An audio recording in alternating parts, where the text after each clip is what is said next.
Today I'd like to talk to you about the 2023 update of the bridging document between the Petroleum Resources Management System, or PRMS, and the United Nations Framework Classification for Resources, or UNFC. A bridging document in this context facilitates an explanation of the relationship between the UNFC and other classification systems. The Society of Petroleum Engineers, or SPE, and on behalf of its co-sponsors, maintains and publishes the Petroleum Commodity-Specific Specifications via the PRMS. A previous bridging document between the 2009 edition of UNFC and the 2007 publication of PRMS was published in 2013. This 2023 bridging document aims to update the relationship to be consistent with the 2018 edition of PRMS and the 2019 edition of UNFC. The principles in PRMS have provided many of the foundations and keystones for the consistent application of UNFC for petroleum resource projects. The updates of PRMS and the UNFC did not change the principles that underpin the systems, but did include additional terminology and clarification of definitions. Importantly, PRMS is a two-dimensional system, whereas the UNFC is a three-dimensional system. PRMS classes and subclasses can be directly mapped to UNFC classes and subclasses. However, UNFC applies a greater level of granularity in representing subcategories of technical feasibility, the F-axis, and environmental, social, economic viability on the E-axis. Overall, discovered petroleum initially in place can be mapped to known sources, and undiscovered petroleum initially in place can be mapped to potential sources.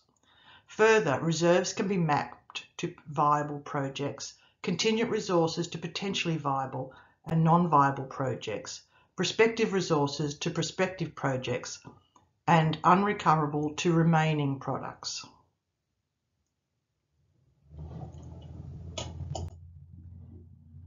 The degree of confidence G-axis of UNFC and the range of uncertainty X-axis of PRMS can be directly mapped.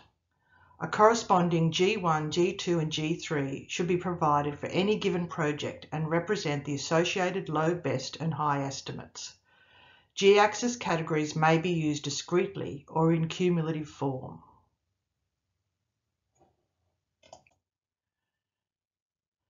Technical feasibility and environmental socio-economic viability are mapped to two axes for UNFC. In PRMS, this is combined into one mapping of increased chance of commerciality on the Y-axis. The result of this difference is that direct mapping of the Y-axis and the E and F axis is not always straightforward. UNFC subcategories set minimum standards for the UNFC subclasses, although PRMS identifies technical feasibility and environmental and social issues as factors, amongst others, to be considered in the viability of any project. UNFC has a unique clarity in expanding the handling of these issues in relation to their impact on project development and life cycle. In UNFC, environmental and social issues are an integral part of assessing the economics and viability of the project and may be used as a traffic light for the project to proceed based on relevant social and environmental metrics. Conversely, non-compliance with relevant environmental and social criteria may also lead to the suspension of an existing project or the deferment of a planned project.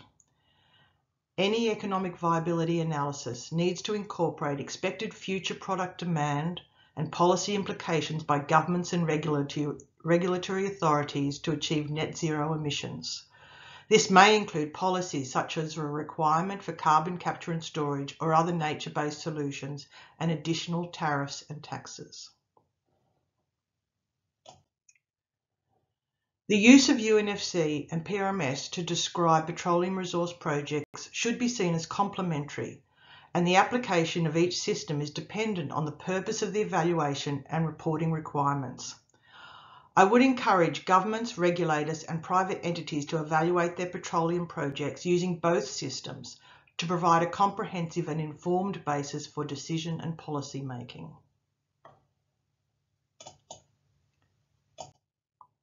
Thank you. and goodbye.